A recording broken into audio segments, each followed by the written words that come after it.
মহান নেতা বাবু ছবিলাল উপাধ্যায় ডাঙৰীয়াই ইহলীলা সম্বৰণ কৰে।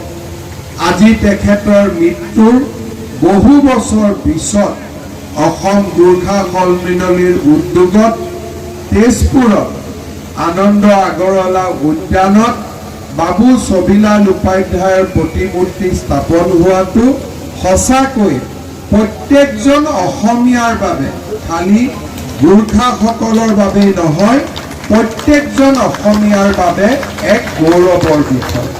মই সমূহ অসমবাসী ৰাইজৰ হৈ বাবু ছবিলাল উপাধ্যায়ৰ মহান আত্মালৈ সশ্ৰদ্ধ শ্ৰদ্ধা নিবেদন কৰিছোঁ আৰু বাবু ছবিলাল উপাধ্যায় অকল গোৰ্খা সমাজৰ নেতা নহয়, অসমীয়াৰ নেতা হিচাপে তেখেত সদায় জিলিকি থাকিব, তাক মই অন্তৰৰ সৈতে বিশ্বাস কৰোঁ।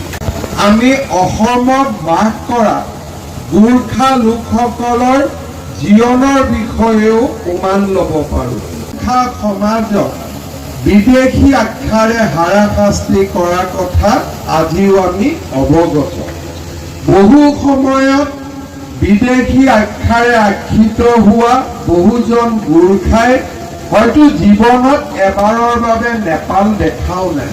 সেই তেখেতসকলক যোৱা কেইবাটাও দশকত বিভিন্ন ধৰণে বিদেশী বুলি আখ্যা দি সমাজত তেওঁলোকক লাঞ্ছিত কৰাৰ অভিযোগ আমি সদায়ে দেখি আহিছোঁ।